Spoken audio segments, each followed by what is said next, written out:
Good morning, everyone. Welcome to day 2 of the forum, Retinker Libraries. I got to turn my light on. There we go. Welcome. And this morning we are going to begin with a panel looking at economic development. But before we do, a couple of housekeeping things and an introduction. Those of you who are going to the Maker Fair tomorrow morning, some, I understand, are not going to be on the bus because you're closer to the Maker Fair in Stamford, for example. At lunch, if you would like to get the packet for tomorrow that I'm going to give out on the bus, so you don't have to take it today, but if you want to look at it tonight, there is a packet. And for those of you who want to take your ticket because you're not doing the bus, that's going to be the time to get it. So at lunch, I'll be over here at this table, and we'll resolve all those issues. We have, for people going, a program of all the events happening on the stages. Josh Berker, are you in here, Josh? He was here earlier. He's actually presenting. We're hoping that Pam, who you met yesterday, is presenting, although she's not on this. Balam Soto, who was a Maker in Residence yesterday, he will be inside the Science Museum. And Tim Kerrigan is actually doing a presentation. There are 3 stages, and hopefully this little map, which maybe some of you have found online already, and you should download your app tonight. So when you get there tomorrow, you actually, if you just go to the makerfair.com site, you can see the downloadable app, and you'll have an app on your phone. It'll really help a lot because it gives a lot of information about each person. So, how many people are going on the bus tomorrow? Great. The bus is not leaving from this parking lot. It's leaving from the Imperial parking lot, which is, some of you parked there. It's not Jessup Road. Imperial Road runs down. It's where the farmer's market is. There's a little bridge between the 2 parking lots. So if you don't see the bus, you know you're in the wrong lot. The bus will be in the Imperial parking lot. So yesterday, Jennifer Keohane, the director of the Connecticut Library Consortium, wasn't on the agenda for you to meet other than an introduction. And as a collaborator on this forum, I'd like to have Jennifer just tell you a little bit about the Connecticut Library Consortium. Thank you.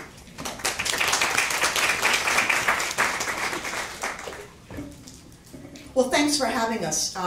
This has been a wonderful event to collaborate with the Westport Library. 2 years ago, we collaborated on our trend spotting event, which was MakerSpaces. And at that time, it was really interesting to think that our main goal of that was to get people to think beyond 3D printers and to even get people to understand the concept of what the maker movement was. I think we're pretty far beyond that now, and that's been really fun to see at this Retinkering workshop, 2-day symposium extravaganza. I just wanted to thank again the Westport Public Library for helping us, not only bringing us in to collaborate and keeping us inspired, but for allowing us to exchange ideas with them and be a part of this. I just wanted to also just add a few things. I really resonated yesterday when David was talking about the deconstruction and construction. And for those of you who know what's going on at CLC, we are firmly in that little period of time between deconstruction and construction. And I would say it's a disruptive period, but it's a really great one.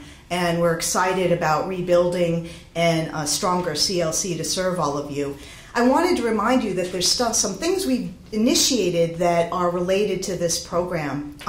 One is that after the last workshop 2 years ago, we started a maker market where you could buy things related to your maker activities at a discount. So that has been dusted off, it's been updated, and I wanted to let you know we had updated flyers on the table. The second thing I wanted to tell you is that 2 folks here have stepped up a couple months ago. Marianne and Susan, thank you. I was having a little brain lapse. From the Wilton Library are initiating and creating a maker roundtable. So if you have interest in that, I sent out on contact if anyone had interest, but by all means let them know or let CLC know. Their first event is going to be November 17th. We are also working on an open house at Advanced Computer Technologies, which is the folks that have the 3D printers that we have, the 3M ones that we have at discount. And that's kind of a neat facility to go and explore, and we're working on that as well. And one last housekeeping thing I wanted to say, or actually opportunity, was Take Your Child to the Library Day is about 5 months away, and it's on February 6th. 2016, and if you are looking for something to focus and maybe debut a maker event at, I'm encouraging you to do this. We had almost 98% participation in Connecticut last year, and it is a national movement. And if you want to have a story about a grassroots movement that's Connecticut-based, that is a success, this is it. It came from the ideas, the creative ideas of 2 Connecticut librarians and a Connecticut author illustrator. So I put flyers and brochures on that, and I just wanted to have you start thinking about that early, particularly if those of you are in your beginning stages of creating maker events, that this might be a great way to bring a new audience in. So that is sort of the end of my public service announcement piece, but I'm here today. I'm going to be out and about, and if you have any questions, any ideas, please let me know. And again, thanks for playing with us. This has really been a fun couple of days, and I can't wait to go tomorrow.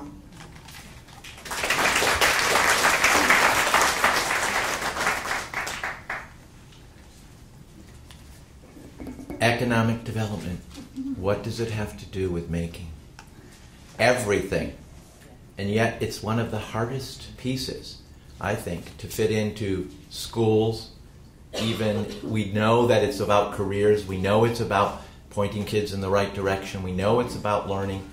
But where does it, especially in schools, how do you break this down to economic development? In the public library, we've always done things for helping people find jobs. We've always worked with state organizations. What is different about the maker movement? What are the opportunities that we have? That's what's going to be explored in this economic panel right now. Now, our partnership with the state began in the IMLS application with Dawn LaValle at the state saying, I'd love to be a part of this grant. And what we've done together is mutual presentations. So I've presented at the state. We've met several times to look at how making is evolving in the state. So Dawn was the natural person to be the moderator for the economic panel. Now I can never, the actual division that Dawn is the director of is the Connecticut State Library Division of Library Development, which is an umbrella over both school libraries, public libraries, all libraries. And through the DLD, Dawn provides consulting and funding and education and professional development in statewide services. In fact, there is an upcoming conference in Mystic in week after next, looking at, it's the boards of libraries, right? It's Trustees. It's the State Library Development. Right. And so they're always looking at professional development for librarians and boards of trustees for libraries. So Dawn is going to take this panel and put them through different levels of looking at economic development, and hopefully you can be building your egg and you can be taking some of these concepts to bring back to your library to hatch later on. So let's welcome Dawn LaValle.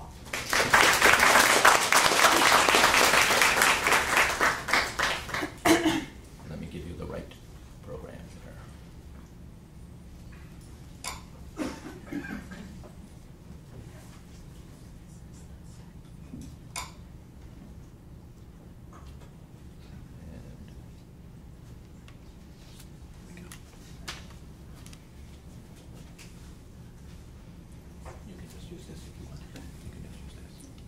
Perfect. Thank you so much. I'm technologically illiterate right now. Got it. Wait a minute. So So I'll start talking while you're... Yes, go right ahead. So thank you so much, Bill. It has indeed been the pleasure of the Connecticut State Library Division of Library Development to be a partner with the Westport Public Library on their IMLS MakerSpace 2.0 grant, which is a leadership grant, and really Westport has taken that out of the stratosphere, not just being a leader on the local level, the state level, the national level, but the worldwide level. So we're very pleased to be a part of that. As you all know, it's the same old thing. We always say libraries have been the original makerspace, where our patrons, users, allies, whatever you want to call them, go into the public library to get a do-it-yourself book, to take an English class, to take a foreign language class, to learn a computer skill, to learn a job skill. So we've naturally been in that capacity for years, decades, centuries.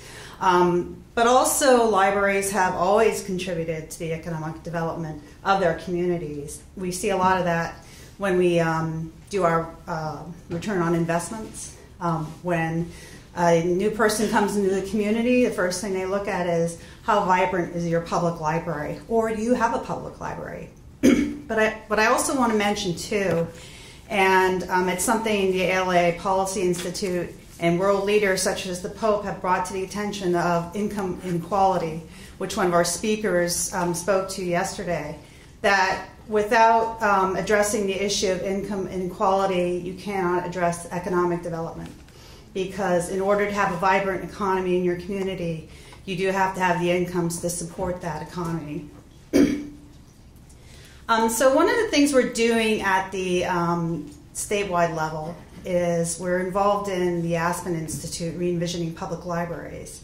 We're very fortunate that 3 of our libraries have been chosen as pilots for a national pilot to test out a toolkit. The toolkit came out of the statewide dialogue on Aspen libraries back in April. And the reason why I bring that up is because one of the key components, key components and one of the basically pillars of the Aspen Institute is economic development, public libraries, and specifically makerspaces. Now, in the words of the great Yogi Berra, who said, dearly departed, I am going to read it directly from the paper so I get it right. In the Aspen Institute report, Rising to the Challenge, it is stated that a library that is attuned to the challenges facing the community also has a deep understanding of the economic structures and challenges and the businesses that provide the jobs that sustain the economic health of the community. Libraries can help to accelerate workforce development and learning opportunities by providing a connection between industry and education. While libraries increasingly are seen as a part of the education infrastructure that serves children in schools, the role in the workforce structure is newer and less well understood. Now, and when you take into consideration partnerships, and it's all about partnerships with Westport, partnerships with the state, partnerships with CLC. The state has always been partnering with local, state, national agencies, and we're very fortunate. I was able to contribute to a letter to the Secretary of Education and the Secretary of Labor on the Workforce Opportunity and Innovation Act, basically outlining what is the need for public libraries to support workforce development and economic development in their communities. One of the other things we've done at the state is to address one of the, again, fundamental pillars of making is, I forgot, design thinking. So design thinking has become a fundamental part of our strategic focus plan for the Division of Library Development. And we're incorporating it in along with the Aspen to the people, place, and platform, where the people are coming from, what the platform is, and where the space is. Defining a problem, researching and creating a solution, or developing a prototype and implementing that solution or that prototype. One of the things we've done, and I spoke about at the funding group yesterday, was that the State Library revised their library space planning guidelines to really incorporate the flexible, interactive learning spaces. And we based that on the Aarhus Library in Denmark, which I know the report was just recently released based on their work, but we actually saw that report back in 2012 before it was even released. And that's what we base a lot of our space planning on. And the other thing we did is, and this is of interest to you, we revised the application for Category 2 plant grants, which covers renovations, to take in MakerSpace. One of our libraries, Wallingford Library, is actually in the process of building their collaboration, which the fundamental principle of making is collaborating with your community to create and learn. The other thing we're doing, and we talked about it again yesterday, is the natural partnership between schools and public libraries. We do that with summer reading. We do that to reduce the brain drain when kids leave school in the summer or on the weekends or after school. So the state library agencies and the national state library agencies have focused on STEAM. We understand STEM, but we're choosing at the national level to focus on STEAM. And thinking critically, problem solving, collaboration, all fundamental parts of design thinking and part of our strategic focus. So what is the natural relationship between public libraries and schools? Well, we have space, we have resources, we have access. And I'm not talking about access in terms of hours or time. I'm talking about access in terms of access to your entire community. So when the children come into the library, they have access to the community. You have the young adult working with the older adult, teaching him how to use a laser cutter. You have the older adult teaching the younger adult how to use a lab. So that's that natural multi-generational sharing and creating together, becoming a part of the community. Because what we want to do is instill in our young people that to be a part of the community, be economically invested in that community, is sharing and learning together. We're very fortunate at the state level that everything we do, I mean, you may see some cool things going on in other states. New Mexico has an entire maker state movement based on digital inclusion. Oh, that's really cool, New Mexico's doing that. But you know what? Whatever they find out, they're going to share with us. Maine is working on a big STEAM project. They're going to share with us. So everything that we have, we can capitalize on those collaborations at the national level and bring them down to you. I also want to bring up a few examples of good public library school relationships. And one of them is Trumbull Public Library, which has a relationship with their school. They have sponsored together a summer maker fair, a summer maker camp for their kids. Also, Hartford Public Library has a U Media Center, and it's been in place for a little over a year, and 200 kids are signed up, and a small group of kids, what they're doing is they're going to produce a rap album. So if you think about producing a rap album, what's involved in that? Sound engineering, mastering engineering, design, production, the artist, everything to create this album. So they're learning skill sets. They're learning skill sets that they can take beyond school and stay in their community and create a basis for economic development in their community. What I also want to say, and I'll be very short, the state library is committed, as CLC is committed, to providing professional development, resources, support, and continuing to collaborate with all of our local, state, national partners to ensure that you have the depth of knowledge that you need to be able to help your library support the economic development in your community. Now, without further delay, I did not go through my slides.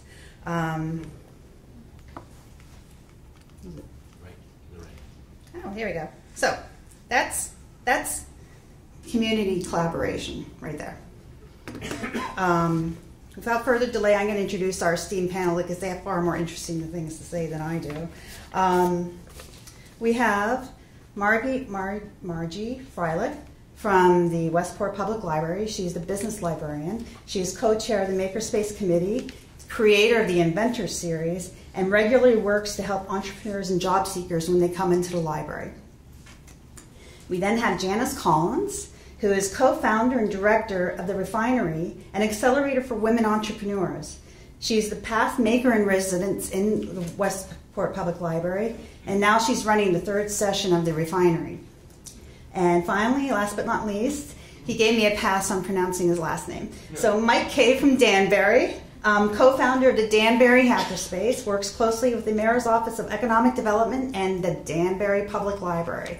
So I'm going to invite Margie up to the podium to talk about the projects that she's working on and how she sees economic development in public libraries.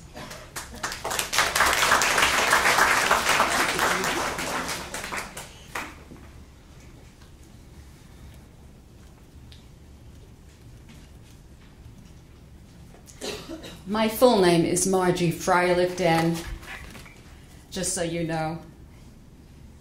Libraries are quite adept at embracing change and helping our patrons deal with economic issues like unemployment, underemployment, bankruptcy, and other business concerns.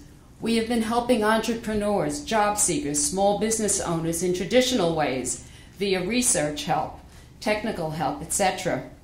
We have referred these people to government agencies, nonprofit groups, networking groups, experts in the field, to help them gain new skills and retool for the new job market, make connections, or even create a new business. When our library finished weeding some of the book collection, we realized we had a lot of space to create a new adventure. What could we do with that space to help everyone realize economic gain and take advantage of the next opportunity? Due to the success of our first Maker Fair in April 2012, we took that space and built a MakerSpace for our community. We felt that was the best way to introduce new technology, innovation, learning, and discovery to help everyone gain skills and even invent new products. The MakerSpace has proved to be a place for creation, collaboration, conversation, and even serendipitous connections.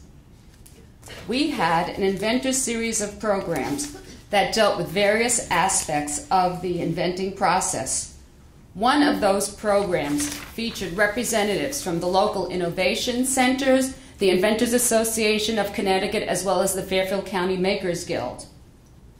We have created partnerships with some of the businesses that have supported our maker fairs, as well as with one of our makers in residence, the refinery, which you'll hear about later from Janis. I have been asked if there are any local places people can take entrepreneurship courses. Well, Sacred Heart University School of Business, business majors, undergraduates can specialize in entrepreneurship and family business. Fairfield University's Dolan School of Business also has a concentration in entrepreneurship. UConn Stanford also has a class in it. However, the campus at Storrs has the Connecticut Center for Entrepreneurship and Innovation.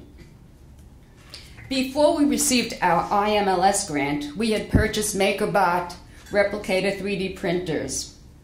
We needed to learn how to use them and find people that could teach. Enter our student geniuses. John on the left, Daniel in the middle, and Ben on the right. John was the first one we had. He opened up that box of the MakerBot, and he was off and running.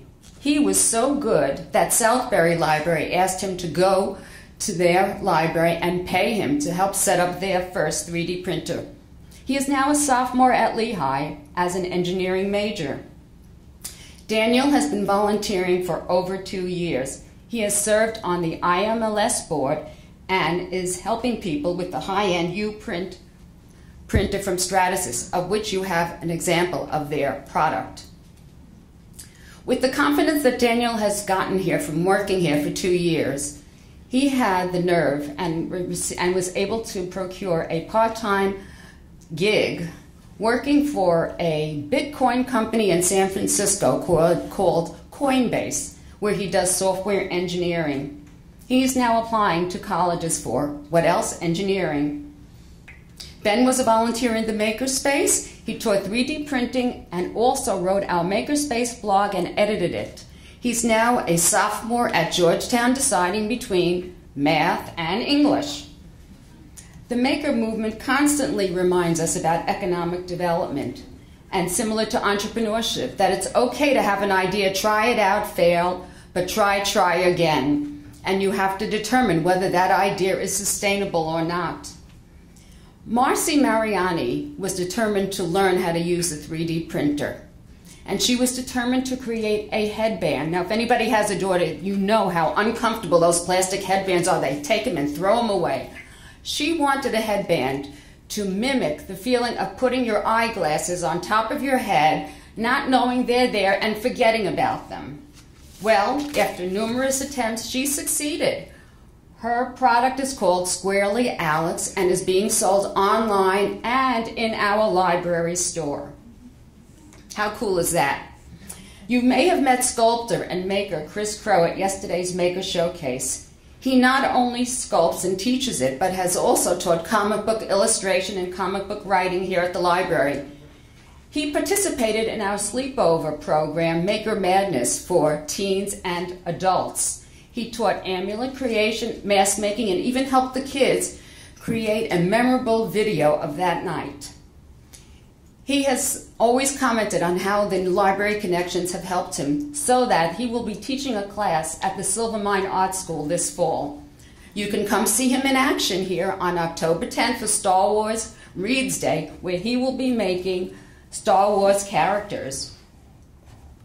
You may also have met Scott Ronan. He was one of our first inventors entrepreneurs. His creation was Safe Rise, which when you put it in the cigarette lighter of your car will disable your cell phone and you cannot text. We have helped small business owners in numerous ways. This is Dom Coyote. He came in, he had problems with his website. Our tech team helped him redesign it. He came a little bit later and said, "Can you help me make a video about myself and my business?" Certainly, and that's what we did to help him. This is a job seeker, Sam Durante. He's been volunteering at the MakerSpace for over a year teaching people on 3D printing. He's an engineer by trade. His gift is some of the people that come into the MakerSpace, they don't want to be bothered learning a new CAD software. He can translate their concept into reality for them. He has helped an entrepreneur create a ring, which when attached to the back of a cell phone, doubles as a cell phone stand. He is always crediting the library with the business connections he's made here. He has been connected to a biotech company as well as a Christian Broadway production company here, and for that he is always very grateful. We've had interns working here in the Makerspace. On the left is Mosley Rosley. He was here for 3 months from Malaysia. His project was being able to digitize Westport's historic homes photo collection, as well as he became the go-to person for 3D systems, cube 3D printers. On the right is Brian Luxinger. He was a volunteer, an intern here this summer, and he created a program which was held in the Great Hall, and it was a series of conversations speaking about people's perceptions of technology, science, and the arts, and that was called Reality Hackers. Sorry about that. Our job here is to educate our patrons. We offer different types of computer classes throughout the building. And here on the left we have them learning JavaScript, and on the right a boy is learning how to use a power tool. Our Maker series for seniors is quite successful. It's not just for kids anymore. On the right and on the bottom you'll see Josh Berger teaching a class in Turtle Art where they're learning to use the computer to create artistic designs, and below that they're learning to make soft circuit bracelets using conductive thread and electronic components.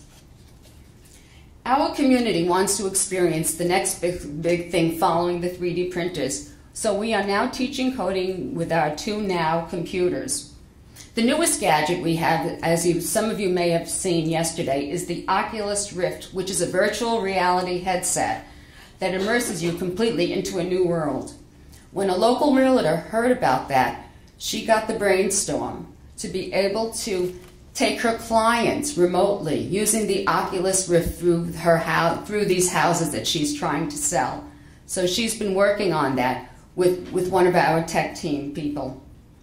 I just want to say that our library is of our community and will continue to serve the public and help with the economic development of our town, our county, and our state. Thank you.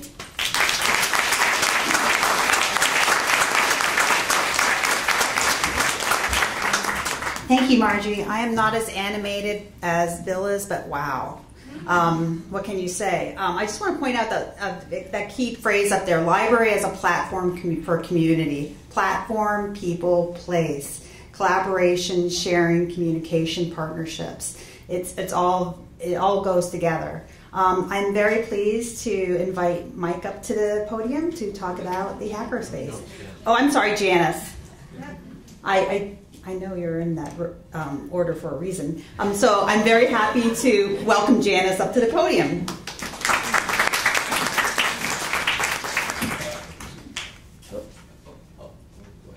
We'll just go back. There we go. Right. So, good morning. I'm Janis Collins, and I'm the co-founder of the Refinery. And by the way, I'm really used to walking around, so it's going to be very awkward for me to be behind this podium. But that's okay, right? So, about a little bit over a year ago, I co-founded a company with Jennifer Keohane called the Refinery. And our mission is to fuel the growth of women-led companies. And by that we mean building stronger women-led companies and building more women-led companies. And we believe that early stage ventures, and the statistics show, are really the creation of jobs. They are the economic engine. Over 65% of new jobs come from companies that are 1 to 5 years old. How did we get a relationship with the library? Well, it all began here. So Jen and I had been mentoring new companies and advising new companies, and we often met at the library with those entrepreneurs. Why the library? It's 4 minutes from our house. So from my house and Jen's house. It's convenient. It also had a lot of resources, like Margie. It also had great meeting space and screaming Wi-Fi. So when you're an entrepreneur and you're looking at how to build a company, you really need technology support, and you need all those resources. I have a TED Talk, by the way, on my website that talks about building a company today is very different than how you built it 30 years ago. And today we build companies together. We build it in collaborative environments, and we build it with community support. Very different, and we do it in an iterative process. So it's important to be a part of a community when you're building a company today. We then started to explore how to interact with the MakerSpace. You'll see Daniel in this picture as well. So Daniel was helping Jen and I figure out how we could leverage the MakerSpace for our entrepreneurs. Well, Scott Ronan, that you saw also in Margie's slides, was an entrepreneur I'd also mentored. And he was building a prototype for his device here at the library, and I didn't even know it. And I would see the prototype. I had no idea that he built this amazing prototype with the 3D printer. That's how elegant it was. So we began to interact with this MakerSpace. And so being the bold person that I am, I went to Maxine Blauweiss and said, Maxine, Jen and I, as mentors, are thinking about developing a structured approach to helping women-led companies. We want to put together a 12-week accelerator program. Do you think we could run that at the library? And Maxine, being the innovator, said, maybe, but also being the negotiator that she is, said, only if you become makers in residences for the library. And we said, sure, that would be awesome. That would be a great experience to really work with companies and to talk about the new way of making companies. Retinkering the way we make companies today. So we put together this 12-week program, which we actually run in this room. We're now on our 3rd program this fall, and it is 12 weeks, very content-rich, very intense. And the workshops are actually led by industry experts in that specific topic. All volunteers. We are in a very rich part of the country. We are in Fairfield County. We have many very successful executives, people that have started companies and made them done very well. Also very successful investors. We have over 70 plus mentors involved in our program. So they're either sometimes workshop leaders, sometimes direct mentoring, and what we develop every single time we run this program, we continue to evolve it, continue to iterate the program, and to continue to improve it. And all of these people help us in that process and help the companies that are in our programs. You might know some of these people here. They're very successful in their own right. We also, as part of our program, really encourage a peer-to-peer community. And you know, the library is a perfect place to have that peer-to-peer community because it really is an environment that's vibrant, it's a community, it's intergenerational, and it really supports the sharing of information and the sharing of resources. A little bit of background. I didn't talk too much about Jen and myself. So about 12 years ago, I retired from JP Morgan. I had been running as the managing director at their business incubation for their electronic financial companies, the new generation of financial services companies. My background was in electronic markets, in electronic securities exchanges, and I'd been a partner for KPMG, where I'd helped to put together some of the very early electronic exchanges and consortiums for securities and capital markets. Jen has been a CFO for Startup Ventures for a very long time, and we had retired. We're doing some part-time work, raising our children, and decided, and I'd actually been asked by somebody in Connecticut Innovations if I could start to mentor entrepreneurs in the state of Connecticut. So that was about 4 years ago. So I said yes. So that 10 hours went to 20 hours, went to 30 hours. And so I still today work for Connecticut Innovations, Connecticut Next, a day a week or 2 days a week, mentoring entrepreneurs all over the state of Connecticut, in addition to co-founding the refinery. The reason why we did the refinery, though, is because we really felt we could be more efficient than just meeting one-on-one with entrepreneurs. And we really wanted to build that peer-to-peer community. We really wanted to effectively use the time of these very experienced mentors.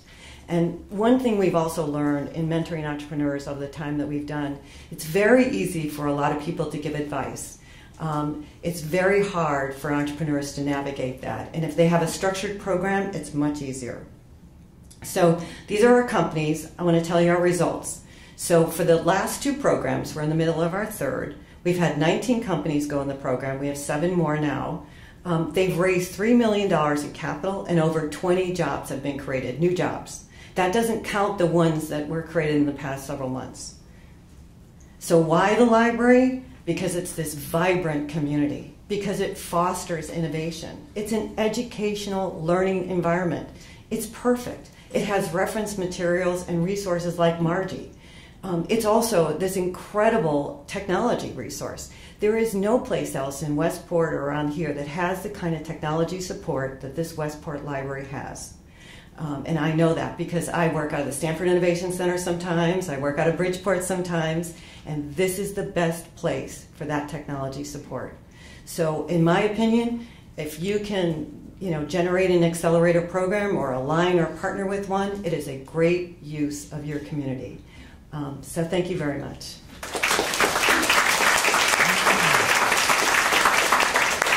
Thank you so much, Janis. And Janis hit her entire presentation. People, we're very fortunate in Connecticut to have a rich resource, and that's the people that we have in the state. And we're very pleased to have mentors, peers, and leaders. I'm very pleased to invite Mike up to, I'm going to go back to your, there you go. Boy, what a scary crowd. Sorry, we've been working with librarians for 3.5 years now, and you guys are awesome.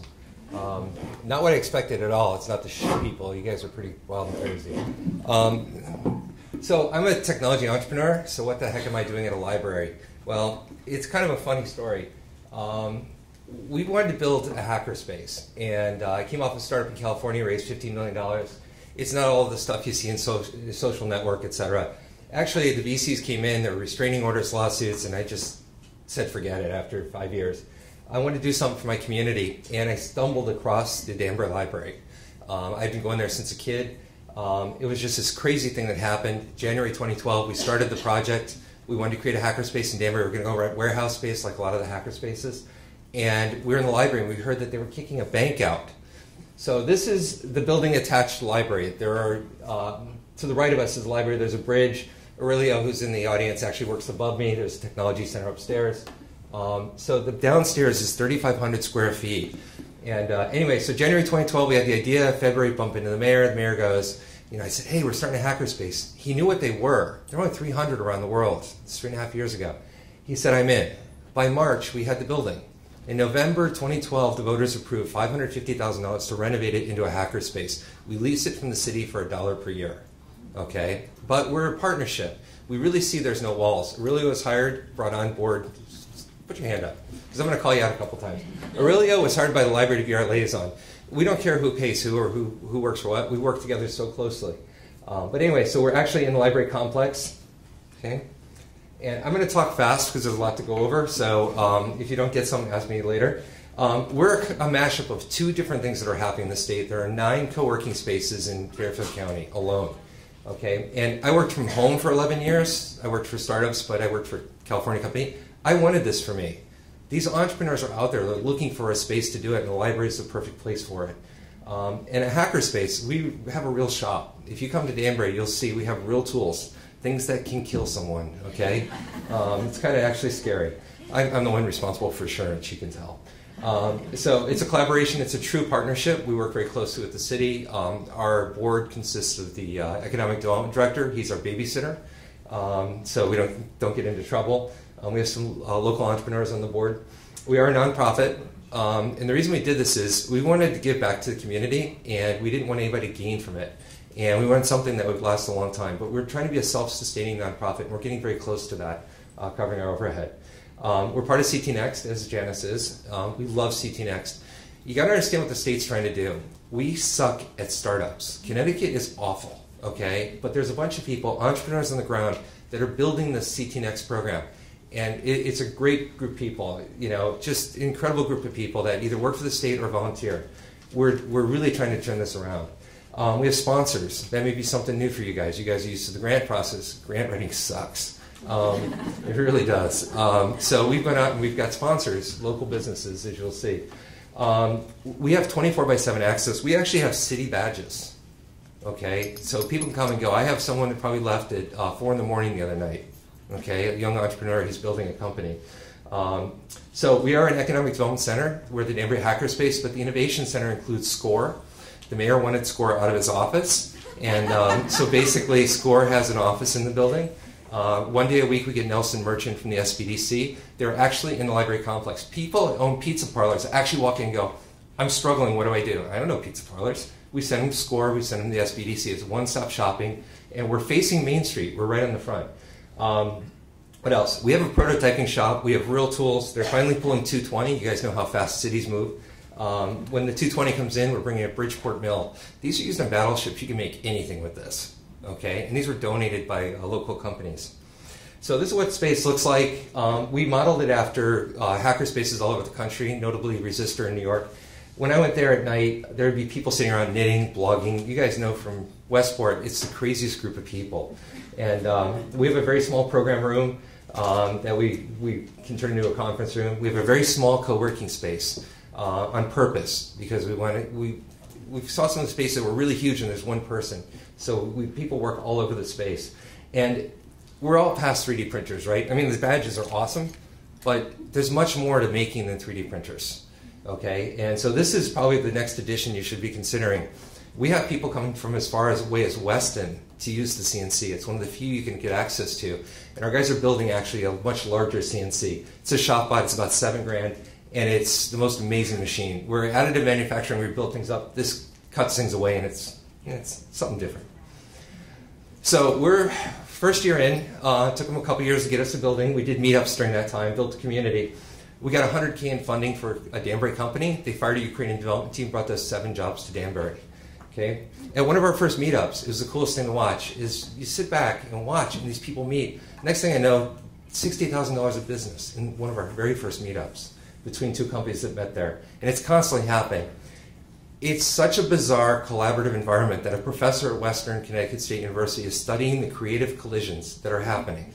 She wrote a paper on it, okay? You've got to see, when you get incredibly intelligent people in a room, it's the most bizarre thing to watch. We've helped secure funding. We had a startup go, hey, I can't get a loan.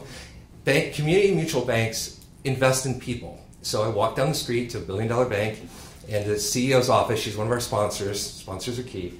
And she said, I'm interested in investing in them. 2 weeks later, he calls me up and goes, I got the loan, I closed. What happened? So we can actually help startups directly. Meetup is great for finding these people.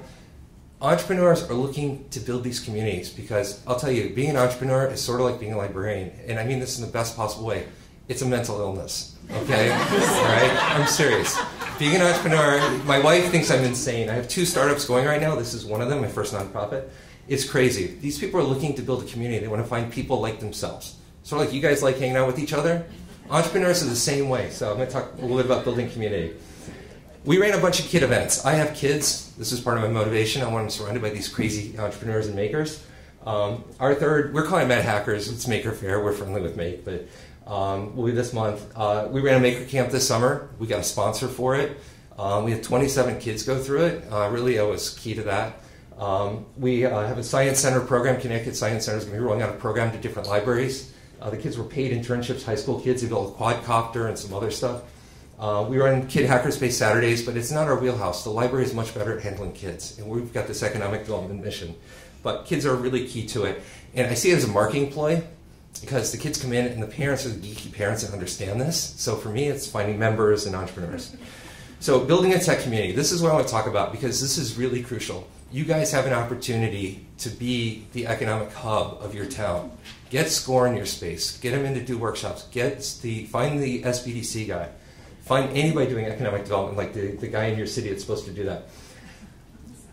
Entrepreneurs and makers are a little bit geeky, and we've had them walk in and walk out the door. So we actually have people on our open houses and our events that watch for these people and get them and introduce them. And hey, have you met so-and-so?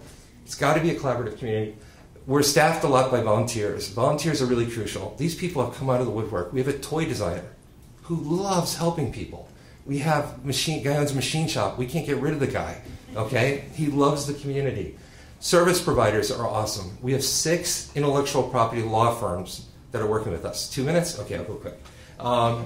Meetup is a great way to find people. Sponsors are crucial, and they help out, not just with funding. And pizza, lots of pizza. I'd be a much skinnier guy if it wasn't for pizza. Okay? This is an amazing book. When I started this, I thought it was about a space. Wow, we got a building. But I realized it's about the people. Startup Communities is a book by Bradfeld, and we've been following it, and the professor that's studying us read the book and goes, oh my God, this is everything that's in the book is happening at the space. It's just crazy stuff is spinning out. But really important, it has to be built by an entrepreneur. This is the most crucial part. Janis is an entrepreneur. It has to be entrepreneurs leading the way, and we want this. We want this, so you got to find them in your community, get them in the library, have them host events. They'll start small. We had 6 people at our first meetup. Partners and sponsors, CT Next, Danbury Library, SBDC, same types of things, banks. These people want to be part of this. Okay? So if I could give you something, share and learn from each other. When Bill said, Mike, come down at 9 a.m. on a Friday morning after being at the space till midnight the night before, I said, no problem, Bill. Okay? Seriously, I'm not a morning person after Thursday night open house. We work together. Everybody's sharing and collaborating. When we started, CT Hackerspace showed up and saved us about a year of wrestling around with everything. There are 8 hackerspaces, I guess now, maybe 9. In the state, we all work together. We all help each other out. We have a booth at Maker Fair. Go find us. Connecticut has hackerspaces. Experiment, learn from failure. If you have a meetup, nobody shows up. Just try something different. Call Bill up and go, what the heck's going on, Bill? Call us up, okay? We want to help. But entrepreneurs, they need a home, and you guys are it. The Danbury Library is a very welcome home for entrepreneurs. We love working with you guys. You're bunkers like us. It's a good fit. And that's my cell, my email. Reach out to me if you have any questions. Let us know. And I love working with Aurelio, by the way, and the rest of the team at Danbury Library. It's a great partnership. Can I say one more thing? We got approached for a really big opportunity. The Connecticut Science Center program, we were approached on a Saturday afternoon at 3 o'clock. Within an hour, I had contacted Lambert, and we worked together on that program. We brought those 12 kids to Danbury. There's no walls, there's no competition. It's a partnership. It truly is. So, all right.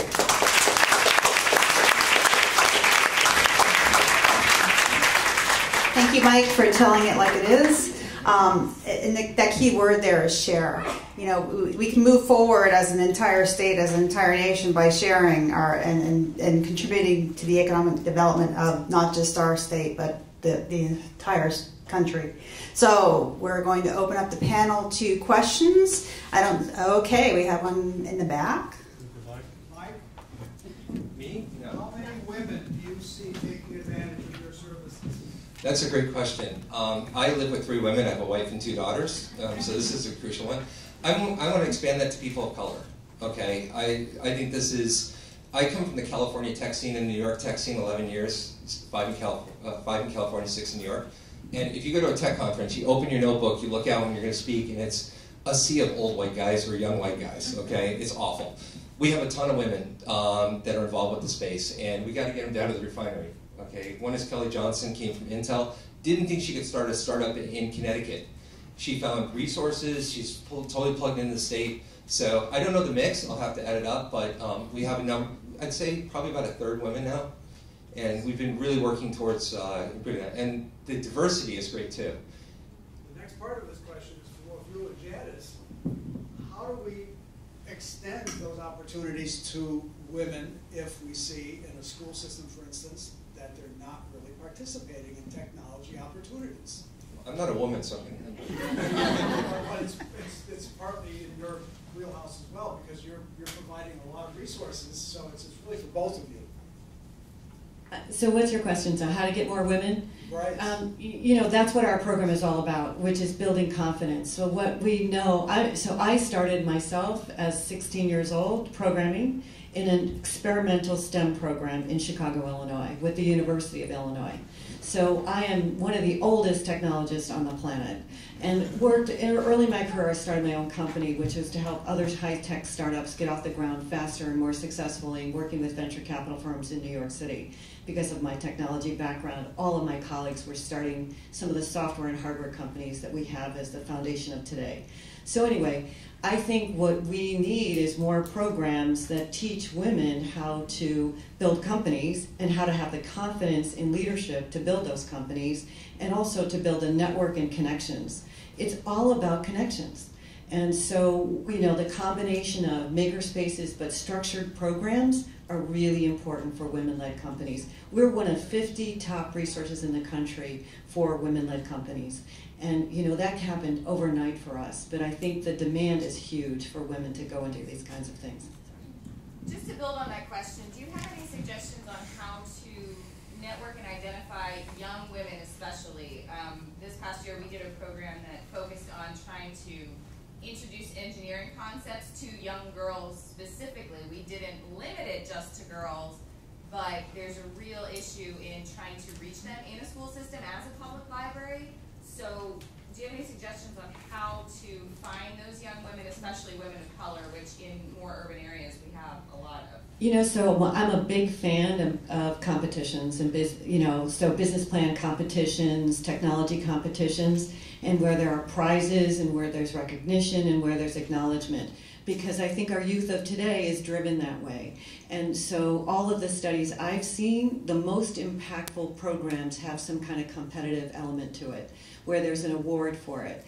There's a great film called 1098, which talks about the impact of high school business plan competition programs in underdeveloped socioeconomic high schools. So I think competition is really the way to go.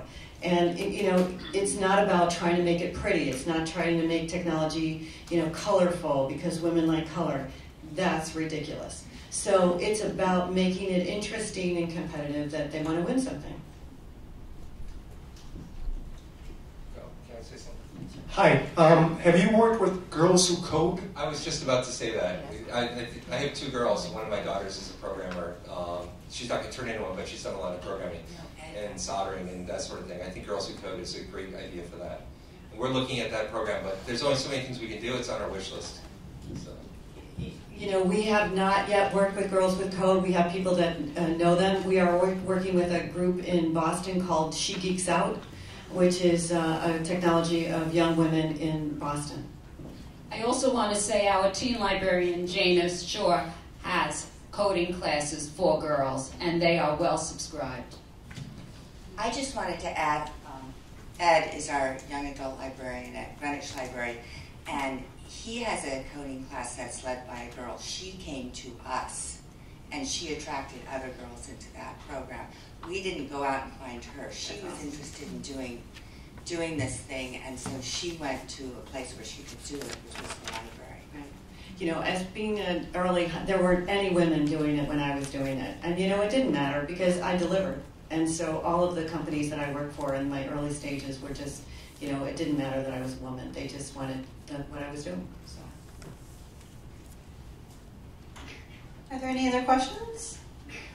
I have a general question because we're going to have the, you know, this is the age-old question of how can we do it? We're a small community. We're not near Hartford, Bridgeport, Stanford. We're not Fairfield. What would your advice be to that small library in rural Connecticut? Like take Washington Depot, for instance. I was a computer consultant. There were 400 small businesses up in Washington Depot. That's in the middle of bloody nowhere. Okay, so do exactly what I was talking about, is build a community, start a meetup, and start finding these people, and they'll come out of the woodwork.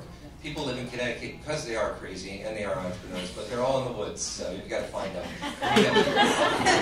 You know, but also have a fun program. You know, have an interesting program to get those entrepreneurs out, because entrepreneurs work hard, you know, and they don't want to take the time to go to a meetup sometimes unless they're just looking for a job or whatever. So it's good to have a method, you know, a reason to meet. I believe in reason to meet. You know, have a VC come in and pitch, and everybody will show up. So have that kind of topic on the agenda. Jennifer? Yeah, I just want to add something. I think some of you know I ran the Business Resource Center in Simsbury, and I think there's one important thing as a librarian is that you can have a really great inviting program, but if the next day you have rules that prohibit interaction, talking, communication amongst people, then you're not creating a welcoming environment on a day-to-day basis, and you're wasting your time. So I think that's part of it as libraries. You've got to change. As Sue Ray, who's here from Simsbury, knows, you know, we created the no shush zone in the Business Resource Center in Simsbury because there was a perception that our patrons were very similar to the teenagers. And sure enough, they were. They talked in jargon. They thought they were a little impatient with the librarians. They wanted to chat with each other, and they were loud. And that was, we had to change and look at it differently. And I just want to throw that out to you as you're creating these programs, to think every day, not one day. I can't underscore that enough, because I showed a picture of us meeting in the library. I can't tell you how many times people came and said, oh, it's too loud, but then other people came and said, oh my God, it's so exciting, what are you doing? So, you know, it's about change. It's about changing the way you do things. And I've been in the Emory Library for 3 years. I'm very loud and obnoxious, as you may know. They've never shushed me, so I got to tell you, the Emory Library is very policy for that. Also have some quiet spaces in your library that for those who need to be shushed, and have active areas that people can hang out and do things with. That's what it's all about. Not everybody's the same. Yeah, and that's the dynamic flexibility of space, making it interactive, making different types of space, where you can have small meetings, where you can have large maker fairs, where you can have big forums. So really thinking about the flexibility of the space within your library. And also take down all those little 8.5 by 11 signs. Are there any other questions in the back? Has anybody tried using MOOCs as part of offering computer courses or services to business? Because there's so many, great MOOCs out there on computer programming, and they're free. And I've tried taking them myself, and I know people who have, and you kind of reach a roadblock where you really want to collaborate with other people. So I was wondering if anyone has tried anything like that. We don't yet use that. We're looking to kind of build our own piece with that. But I agree with you. I think they're very valuable. But we're big advocates of this collaborative idea, that it takes a village today to build a successful company. I also have a computer science degree, and I also grew up in Chicago. We got to talk.